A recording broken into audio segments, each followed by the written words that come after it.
Nouveau carnage au centre du Mali. Maisons incendiées, animaux abattus et corps calcinés. Il ne reste quasiment plus rien du village de Dojon. L'attaque a eu lieu dans la nuit du dimanche à lundi. Il était environ 3 heures du matin quand un groupe d'hommes lourdement armés aurait mené l'assaut. Les assaillants n'ont pas hésité à piller et à brûler le village tout en tirant des balles réelles sur les habitants. Le bilan est lourd. On compte près d'une centaine de morts et de nombreux disparus. Cette attaque fait suite au massacre d'Ouagassogou en mars ayant fait plus de 150 morts. Depuis 2015, cette région est en proie à l'insécurité, notamment à cause de la présence de groupes extrémistes.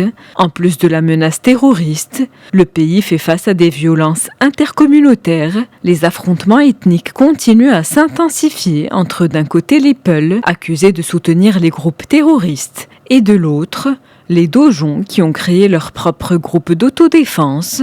Pour sa part, le président Ibrahim Boubacar Keïta appelle à l'union des Maliens.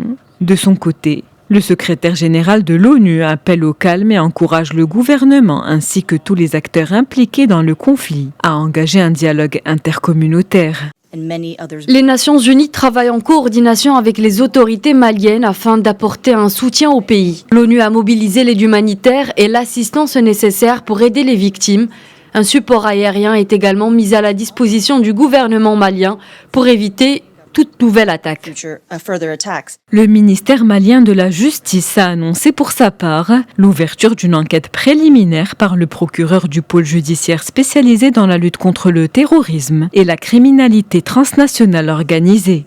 Dans un rapport publié la semaine dernière, la MINUSMA et le Haut Commissariat des Nations Unies aux droits de l'homme avaient alerté sur la violence des tensions qui existent dans la région depuis les 2 dernières années.